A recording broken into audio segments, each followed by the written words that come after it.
Hi mga kakusina, ito ang ingredients ng ating creamy sopas. So meron tayong hotdog and chicken breast.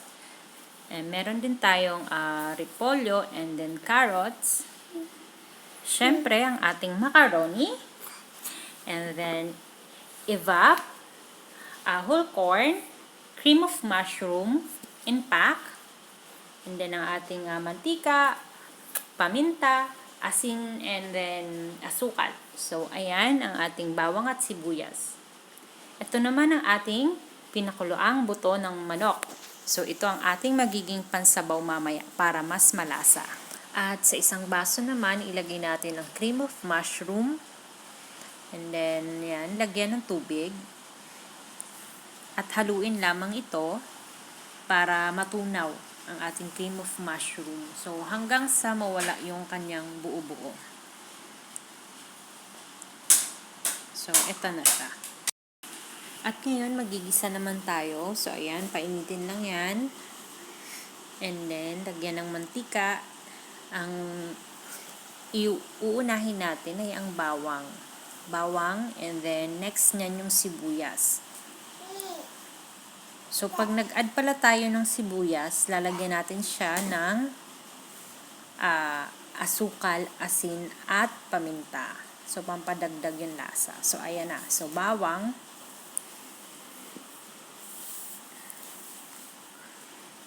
Then, sibuyas.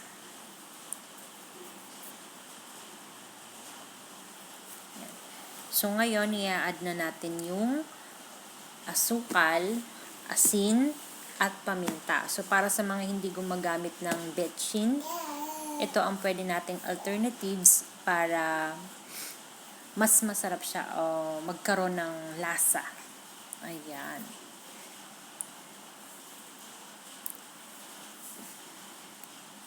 And then yung asin, and then paminta.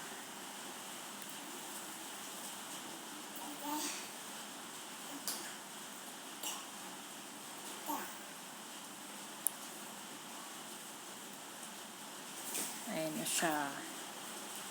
So, pag okay na siya, ang isusunod naman natin dito ay ang ating chicken.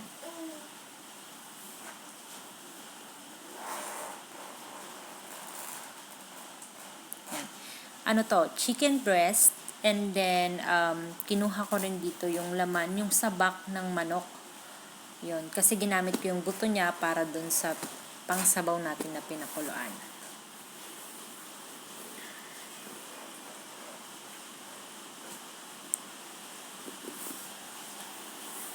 Ayan. So, after nyan, i-add na natin yung corn. Ayan. Then, haluin lang din natin. And then, pasettle natin ng ilang minutes lang. Ayan. Pag ganyan na siya, i-add na natin ngayon yung carrots. So, para maluto na siya.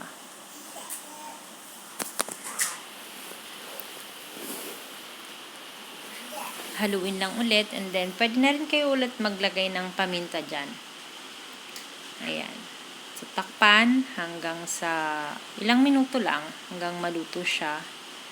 And then, pag okay na siya, pag ganyan na siya, ilalagay na natin yung ating hotdog. Ayan.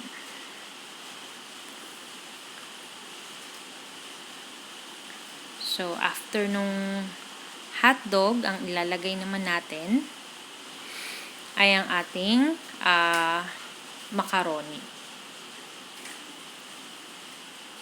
So, ayan.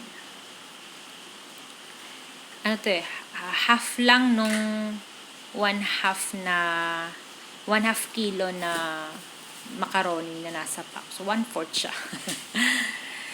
So, ayan na. Haluin nyo lang lahat.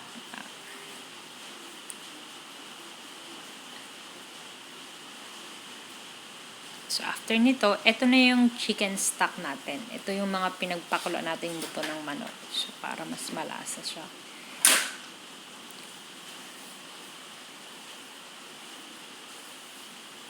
Lagyan ng konting tubig. Pag kulang pa yung chicken stock. So, depende yun sa inyo kung gaano karaming sabaw ang gusto nyo. So, ayan. So, antayin lang natin siyang kumulo at maluto ang macaroni.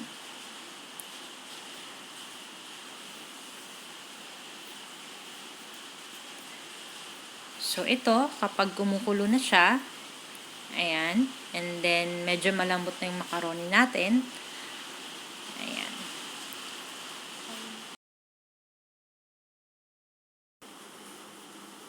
So, ayan. Sa ngayon, pwede na tayong maglagay ng cream of mushroom, yung tinunaw natin kanina. And then, after nyan, ilagay na rin natin yung evaporada.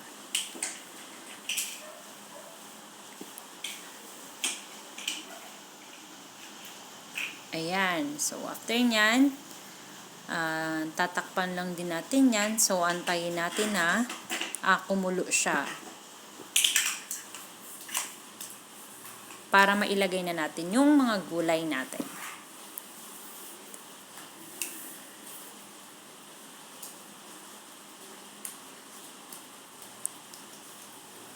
Ang ganda ng kulay, no? Yan. So, asin at paminta lang para pampalasa.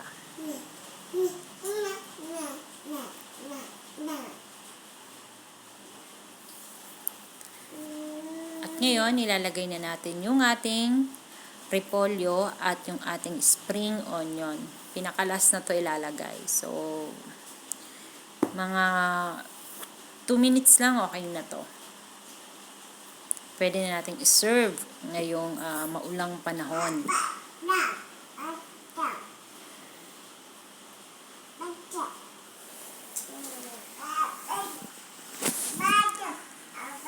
Ayan, yung aking assistant na baby ay medyo sumisigaw-sigaw. So, ayan na siya. After 2 minutes, ready na ang ating creamy sopas. So, bagay na bagay ito. So, ngayong tag-ulan. Okay, thank you. And then, please, don't forget to like and subscribe in my channel. Bye-bye mga kusina!